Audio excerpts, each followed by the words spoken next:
Queremos darle la bienvenida a nuestra primera invitada en la tarde de hoy. Se trata de Erika Carolina García. Ella es la directora seccional del Instituto Nacional de Medicina Legal aquí en nuestro departamento de Arauca, para hablar de varios temas, ¿no? De lo que es esa misionalidad, contarles un poco de esas estadísticas y dar claridad sobre ciertos aspectos, ¿no? A veces hay situaciones que la comunidad desconoce y al cual pues queremos aquí compartirles esa información.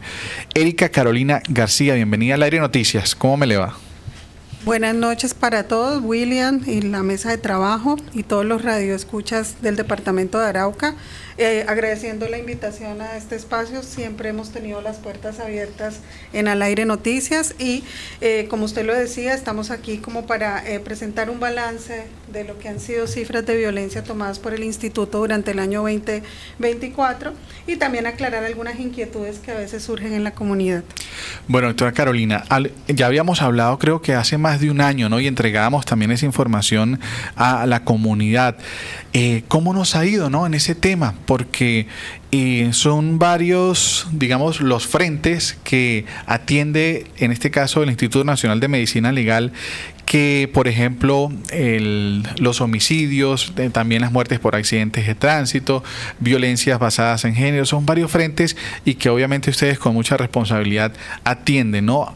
Sabemos que como en todas las entidades hay dificultades, incluso a veces falta de personal, pero han estado ustedes adelantando esta importante labor. Yo quiero que iniciemos, doctora Carolina, sobre cómo ha estado, ¿no? Esa tasa de homicidios, porque sabemos que es uno de los temas que nos preocupa en nuestra región, aunada a ese contexto del conflicto armado que se vive y el hecho de ser una zona de frontera también pues delimitan varias características que ponen al departamento de Arauca en el ojo del huracán en torno a esto.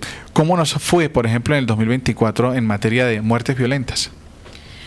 Bueno, en materia de homicidios hay que hacer unas claridades antes de presentar las estadísticas, y es que las cifras que nosotros manejamos son cifras de presunción. Nosotros clasificamos la manera de muerte como homicidio, pero quien se encarga finalmente de establecer el contexto y las circunstancias en las que ocurren los hechos son las autoridades que realizan las labores investigativas. Para nosotros el homicidio es el solo hecho de una persona, un tercero que agrede a otro. Entonces, dentro del departamento de Arauca hemos tenido un histórico, un incremento altísimo durante el año 2022, que pues es una noticia ya a nivel país. Y del 2023 tuvimos 159 homicidios, en el 2024 187.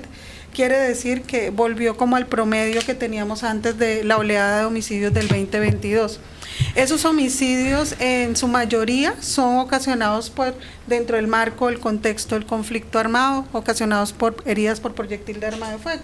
Aunque siguen ocurriendo, y en esta estadística también se incluyen otros homicidios que son ocasionados por riñas, por arma cortopunzante o por otros objetos o mecanismos generadores de asfixia, las diferentes causas de muerte que existen. 2024, 187. 187 homicidios al 2024. Esta cifra puede variar porque hemos tenido el hallazgo de algunos cuerpos en estado de esqueletización en zonas rurales de predominio, los cuales en este momento pues también se encuentran en proceso de estudio. Bueno, quiero preguntarle también sobre eso, ¿no? Porque ustedes adelantan una investigación que requiere todo un peritaje, ¿no? Para identificar de una forma más exacta la identidad de esta persona. Y yo quisiera que habláramos un poquito de eso, doctora Carolina, de lo que ocurre llamémoslo así, en la morgue o en el lugar dispuesto para hacer esa labor. ¿Cuánto tiempo puede llevarse? Bueno, dependiendo de la víctima y su afectación, ¿cuánto tiempo puede llevarse, por ejemplo, identificar a una persona? Bueno, ahí juegan varios aspectos, Wilman. Son todo lo que tiene que ver con el estado del cuerpo, si el cuerpo está fresco, si el cuerpo está en estado de descomposición o en su defecto los cuerpos esqueletizados o semiesqueletizados. Cuando es un cuerpo fresco, el proceso, si bien mis compañeros, mi equipo de trabajo, es una labor rudimentaria que requiere tiempo, una necropsia por lo menos mínimo porque ningún caso es sencillo, son 3 horas aproximadamente. ¿Cómo es el proceso para identificar? Siempre Policía Judicial nos ingresa un cuerpo con una orientación de identidad o en su defecto como cuerpo en condición de no identificado CNI. Ya el término NN no se utiliza. ¿Ya no se utiliza desde cuándo? Desde hace más o menos, desde que yo ingresé al instituto hace 11 años, estamos como en ese proceso de cambiar la costumbre de utilizar NN. NN es alguien que no tiene ninguna identidad como persona. En cambio, cuando yo dignifico y le digo cuerpo en condición, estoy diciendo que allí hay una persona que en este momento está no identificada. Y orientamos la identificación con eso. Cuando la persona ingresa con orientación de identidad, nosotros al ingresar a la morgue hacemos una descripción de sus características físicas, de sus señales particulares, de sus prendas, todo eso ayuda a orientar la identidad. Y tomamos también huellas dactilares y tomamos una muestra de sangre para reserva genética. En atención a que muchos de los cuerpos que ingresan también son ciudadanos venezolanos. Cuando el cuerpo es colombiano y está fresco, esas huellas se envían a Bogotá para buscar el nombre y el número de documento. La enviamos a Bogotá y allí nos buscan la tarjeta de dactilar, que es la que uno saca cuando se cedula, y posteriormente nos la cargan en nuestro sistema de información red de desaparecidos y cadáveres, que es donde se hace todo el proceso, y allí nosotros solicitamos un cotejo de esa decadactilar que nos aportan con las huellas que tomamos al occiso, que se llama necrodactilia.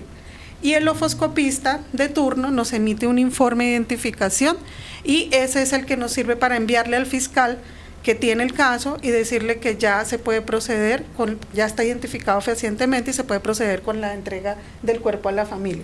Ese es el más sencillo. El más sencillo. Sí. Digamos, perdón, interrumpo, doctora, me preguntan en las redes sociales, ¿en qué momento o en qué lapso se puede considerar un cuerpo fresco? Cuando no ha iniciado el proceso de descomposición. Un cuerpo fresco es aquel que no está inflamado, ¿sí? Es un cuerpo que todavía no está putrefacto, que no genera malos olores. Ya después de cierto tiempo, y también depende de los factores de temperatura, el cuerpo puede empezar a ponerse enfisematoso, que es cuando se llena de aire, se le hacen unas vejigas como unas flictenas y puede empezar a botar líquido. Ya ahí empieza la putrefacción y empieza el proceso de descomposición. Igual en cuerpos descompuestos que aún conservan los guantes dérmicos, nosotros hacemos un proceso un poco más dispendioso, pero también logramos obtener huellas dactilares. El proceso se complica un poco es cuando son cuerpos ciudadanos venezolanos. ¿Por qué? Porque nosotros acá tenemos un sistema en registraduría muy avanzado en el que se someten, incluso cuando los cuerpos llegan en condición no identificada, los sometemos, enviamos la necrodactilia y en Bogotá nos hacen la búsqueda en la base de datos general de la nacional de la registraduría. Si la persona ha tramitado documento de identidad y es colombiano, automáticamente nos botan como un hit o una coincidencia y nos arroja una posible identidad.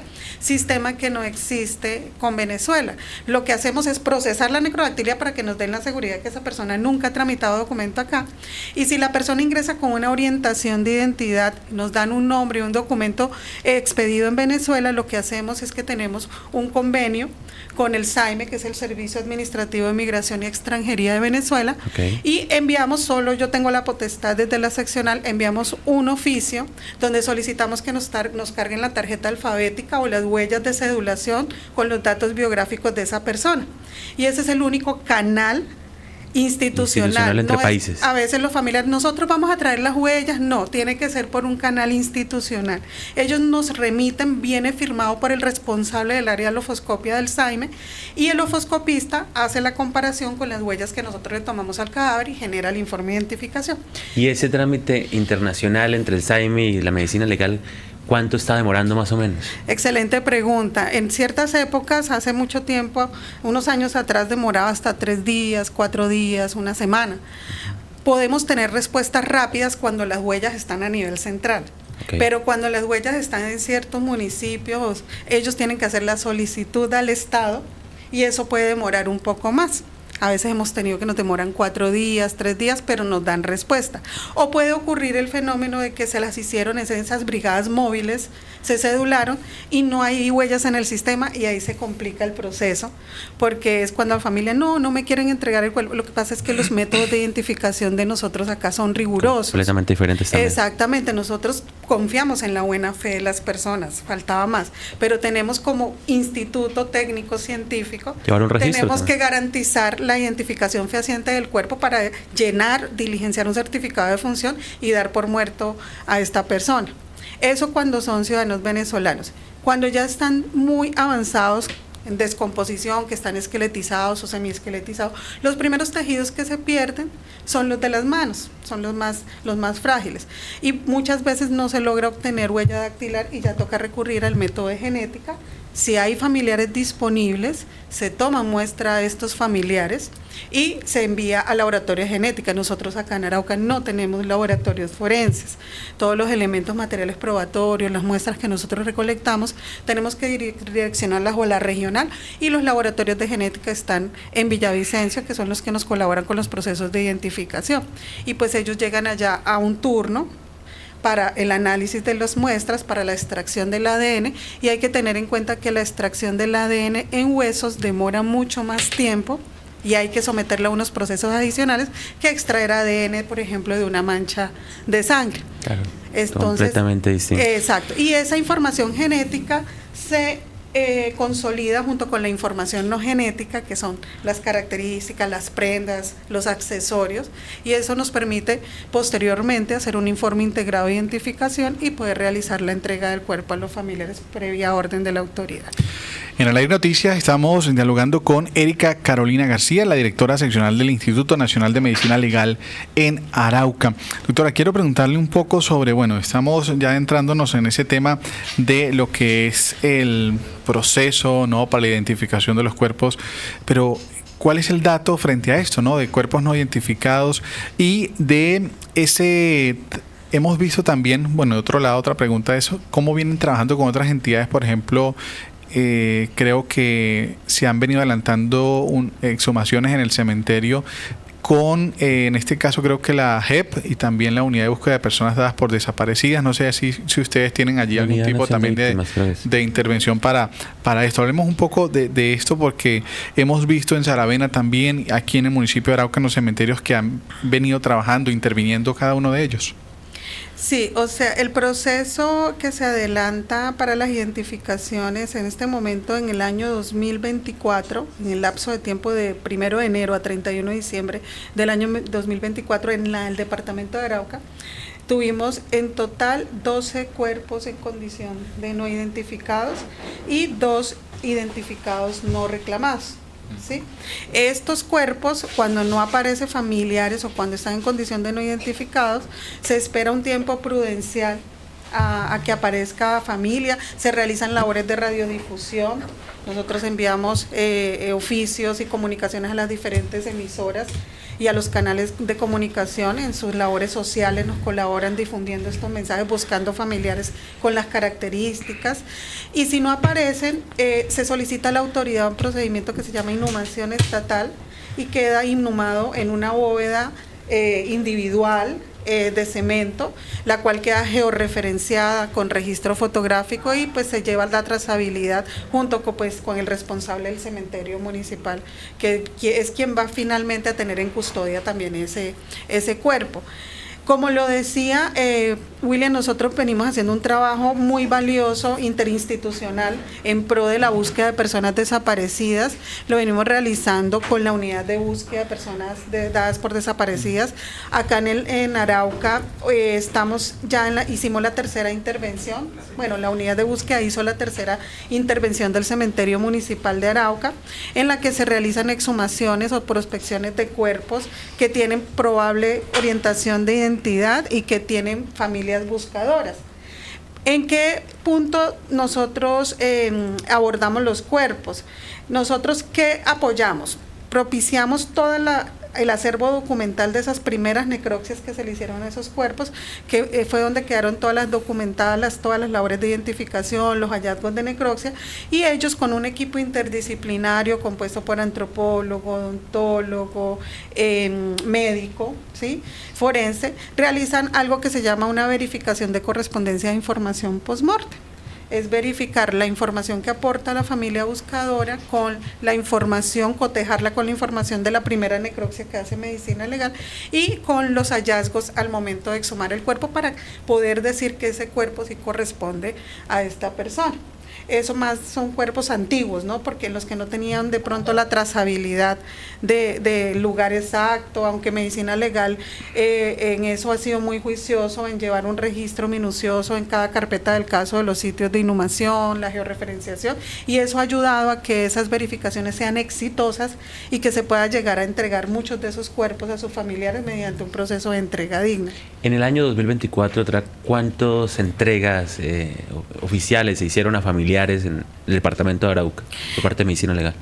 Nosotros participamos en explicaciones técnico-científicas, pero quienes realizan las entregas dignas son la unidad de búsqueda de personas dadas por desaparecidas y las fiscalías que trabajan en la línea de desaparición forzada. Igual ustedes hacen acompañamiento. Nosotros en algunas hacemos acompañamiento, sí. Nosotros logramos estar durante el 2024, el dato son 34 cuerpos en las 3 intervenciones. Cabe aclarar que esas intervenciones iniciaron desde el año 2023 y de esos ya hay 15 con proyección para entrega.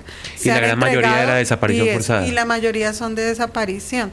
Sí, y esas entregas pues se realizan con un protocolo que exige la ley de respeto a las víctimas, claro, de explicación, porque ellos quieren saber acompañamiento psicológico. Acompañamiento psicológico, participan otras instituciones como son la unidad de víctimas, también participa incluso el sector salud para realizar acompañamiento, porque es un momento emotivo.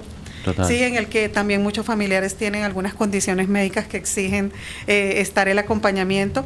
Y la verdad, el mayor privilegio que uno puede tener como funcionario público que trabaja con esta materia es poderle dar una respuesta a la familia y poder saber que ya así sea un cuerpo, ellos puedan tener la certeza que se trata de su familia y puedan tener un lugar donde lo puedan sepultar y puedan irlo a visitar, ¿sí? La víctima y los buscadores descansan cuando ya usted le da la certeza y la garantía, y también es bueno ver la credibilidad de la institución, que ellos tienen en las instituciones y en el trabajo que como medicina legal se realiza en el departamento. Medicina legal también hacen sus esfuerzos, unos espacios con la comunidad, de educación, y todos estos talleres en los cuales también permiten a la comunidad informarse un poco sobre algunos trámites con medicina legal. En el 2024 se hicieron esos talleres, y ¿qué esperamos para este año y cuándo empezaremos con esos talleres? Ya estamos en proceso de planeación. Esa es una de las partes que más me gusta del trabajo, salir del escritorio, ¿no? Salir, aunque yo también hago pericia, pero me gusta mucho tener ese intercambio. El año pasado tuvimos con mujeres víctimas de violencia, con mujeres migrantes, y fuimos a una comunidad, a un resguardo, a una concentración indígena, a intercambiar nuestros portafolios de servicios, lo que hacemos. Y este año pues estamos proyectando esos espacios de participación que no solo van dirigidos a autoridades, sino también vamos a enfocarnos en todo lo que tiene que ver con población LGBTQ+, con OSIC, con indígenas también, y pues obviamente las mujeres, ¿no? Siempre han sido también un pilar fundamental, porque estamos en un departamento en el que los índices de violencias basadas en género lamentablemente siempre ocupan los primeros lugares por tasa de 100.000 habitantes a nivel del país. Ese es otro de los temas que quiero indagarle, directora, sobre los casos, ¿no?, de violencia basada en género que ustedes atienden, cómo intervienen, de qué forma lo hacen y cuál es ese personal que disponen aquí en el departamento para atender cada uno de ellos, entendiendo lo delicado, ¿no?, que es ese abordaje. Sí, el caso de violencias basadas en género, pues todas las acciones que nosotros hacemos en atención a sobrevivientes se basan en una denuncia previa. Debemos requerir un oficio petitorio por parte de una autoridad para realizar una valoración médico-legal. En el caso específico de violencia de pareja, tenemos, además de la valoración médico-legal, que es tomar el relato de la examinada, de la víctima, hacer un examen físico para documentar las lesiones físicas, pero ojo, nuestra valoración no solo va enfocado a las lesiones físicas. Recordemos que la violencia de género no solo se manifiesta físicamente, sino que tiene agresiones de tipo psicológico, verbal, patrimonial, y todo eso con la pericia tratamos de visibilizarlo en un informe pericial que le va a servir a la autoridad para la toma de decisiones. Y también contamos con una herramienta que son muy pocos las unidades o las sedes de medicina legal a nivel del país que tienen este privilegio, que es la valoración del riesgo a mujeres víctimas de violencia por parte de pareja o expareja. Es un instrumento que solo se aplica a mujeres. No es como tal una valoración médico-legal ni una pericia, es como un informe o la aplicación de una escala que está validada internacionalmente para medir el riesgo de que esta mujer sufra agresiones a gran escala y que puedan ocasionarle la muerte o un feminicidio. ¿Y para qué sirve? Está basada en las medidas de protección que establece la Ley 1257 del 2008. Y le sirve a la autoridad como un instrumento, un insumo para tomar decisiones y dar medidas de protección efectivas a esa mujer. Y hemos visto que sí ha tenido un impacto en Arauca, aunque lamentablemente siguen ocurriendo este tipo de eventos que quien los cataloga como feminicidios, el proceso investigativo, aclaro, para nosotros es un homicidio en una mujer. Sí se han disminuido las cifras en el departamento en lo corrido de los años. O sea, quiere decir que este instrumento sí ha tenido un impacto favorable para lo que tiene que ver con violencias basadas en género en el departamento de Arauca. Bueno, el tiempo en radio es muy corto, así que... Pero muy interesante el tema, de hecho, William, la verdad que estuve muy... No, y que cuando hicimos la entrevista de hace más de un año, creo que nos extendimos hasta más de 40 minutos dialogando sobre la misionalidad, ¿no? Y muchas curiosidades que surgen en torno a este tema de lo que desarrollan, ¿no? Desde Medicina Legal. Agradecerle a doctora Erika Carolina por acompañarnos. Estamos seguros que más adelante estaremos abriendo otros espacios para explicar a la ciudadanía ese abordaje que ustedes tienen aquí en nuestro departamento de Arauca. Muy amable. Muchísimas gracias por la invitación. Buenas noches para todos. Sigue los principales acontecimientos en www.alairenoticias.com, en Facebook y YouTube como Al Aire Noticias Col. Al Aire Noticias, un espacio informativo de opinión, entrevistas y actualidad. Al Aire Noticias.